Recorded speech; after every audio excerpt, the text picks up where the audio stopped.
guys, it's Brooke with SupertutorTV, and today I'm going to tell you about how to cram for the ACT. If you're a procrastinator and you are looking at taking this test very soon and want to do whatever you can and don't have a lot of time to prepare for this test, we've got a few tips for you today to help you navigate your limited prep time as wisely as possible.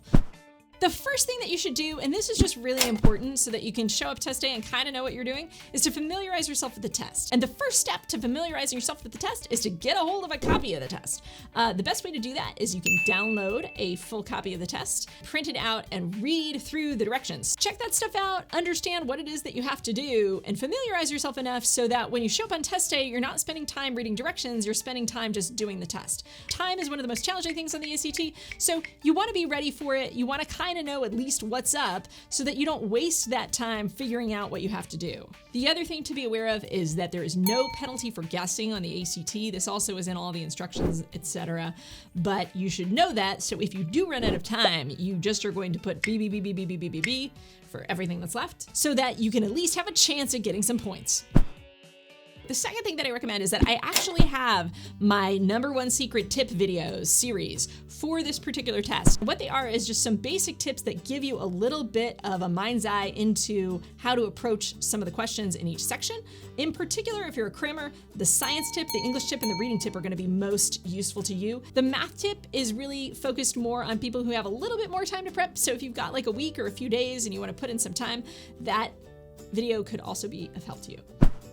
The third thing that I recommend is you actually try to take a practice exam. The most difficult part of the ACT is time. And the easiest thing to improve on a little bit in a very short amount of study time is pacing. Now, I understand that you might not have time to take an entire practice exam. And if that's the case, what I would recommend is do at least 2 or 3 questions from each type of section so that you're familiar enough with each section that you kind of get what you have to do. If you can, use a watch, use a stopwatch, try to time yourself as you go so that you can kind of pace yourself and know how far you are and be a little bit aware and just know up front that this test is hard to finish on time. If you know that going in, you're going to benefit from that and be able to pace yourself a little bit better.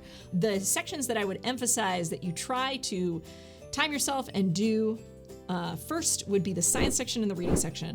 The third section that I would recommend checking out if you have the time would be the math section. If you don't have time to take a whole math section, take the second half, take the last 30 questions and give yourself something like 35 minutes, maybe 40 minutes and see how you do. And finally, the English section is the section that most people don't completely royally screw up. So I would touch on that last if you have the time, but I do again recommend if you do have the time to take a full practice test. After you've taken it, grade it, and that brings us to our next tip, which is number 4, go over your answers. So once you've taken your practice test or your practice test sections, I recommend that you go over your answers so that you can learn from that experience. Learning from your mistakes is one of the best ways we can learn. That's something called the testing effect. We have a video on that if you want to check that out. The next thing you should do is pack, and I've got a whole video on what to pack for the ACT, so you can check out that video. Make sure you gather all that stuff kind of the night before so you're not scrambling in the morning. And all that I'll say, in addition to the list that the ACT people put out, is you might want to also bring a pencil sharpener.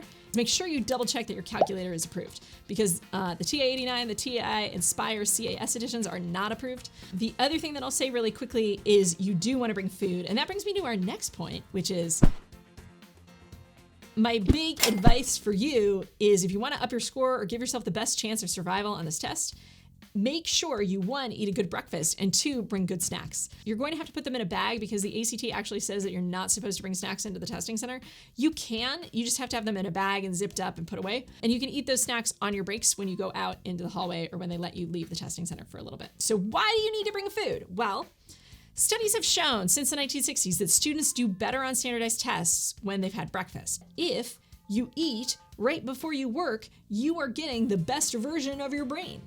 And that's what you want when you're sitting down to take the ACT. One last quick note on food. I don't recommend ingesting caffeine unless it's a regular habit for you. If it is a regular habit, do what you normally do. If not, your adrenaline is probably going to keep you awake enough that you don't need those extra jitters. So one last tip, if you've still got a little bit of extra time left after all this stuff, after you're packed and ready to go and you've taken a practice test, what I would recommend is that you check out programming your calculator with some simple programs. The ACT highly restricts which programs that you're allowed to put on your calculator. And basically what they've said is you can't have overly complex programs, but you can have, and the one that they mention, simple programs that do a function.